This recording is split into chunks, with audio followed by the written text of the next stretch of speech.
वाचून झालेलं पुस्तक देऊन दुसरं पुस्तक न्यायचं आणि त्या बदल्यात पैसेही द्यायचे नाहीत, हा अनोखा उपक्रम आता नाशकात सुरू झालाय।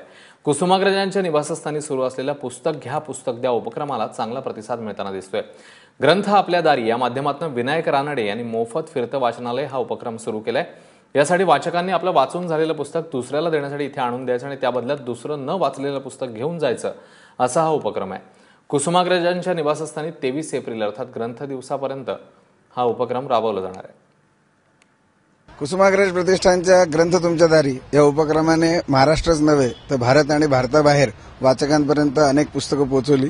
याचाच पुढचा भाग प्रत्येकाच्या घरामध्ये असंख्य पुस्तकं वाचून झालेली असतात, किमान 2 ते 5 पुस्तकं प्रत्येकाच्या घरी आहेत आणि ह्या पुस्तकांना दुसरा वाचक मिळावा आणि त्या वाचकाला नवीन पुस्तकं मिळावी अशी एक डोक्यात कल्पना आली आणि ग्रंथ तुमच्या दारीचं पुढचं पाहून पुस्तक घ्यावे पुस्तक द्यावे, आपल्याला आवडलेलं पुस्तक इथे येऊन वाचकांनी बघायचंय आणि घेऊन जायचंय।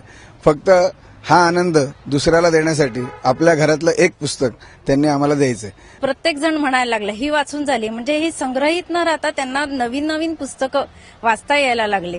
हा मुलांचा आनंद हा बघूनच मला इतका आनंद झाला की मी अजून म्हणजे माझ्या वयस्क माझ्या मैत्रिणींना सुद्धा हा उपक्रम सांगितला। तेव्हा वाचन संस्कृती वाढीला लावण्याच्या दृष्टीने हा अनोखा उपक्रम इकडे राबवला जातोय।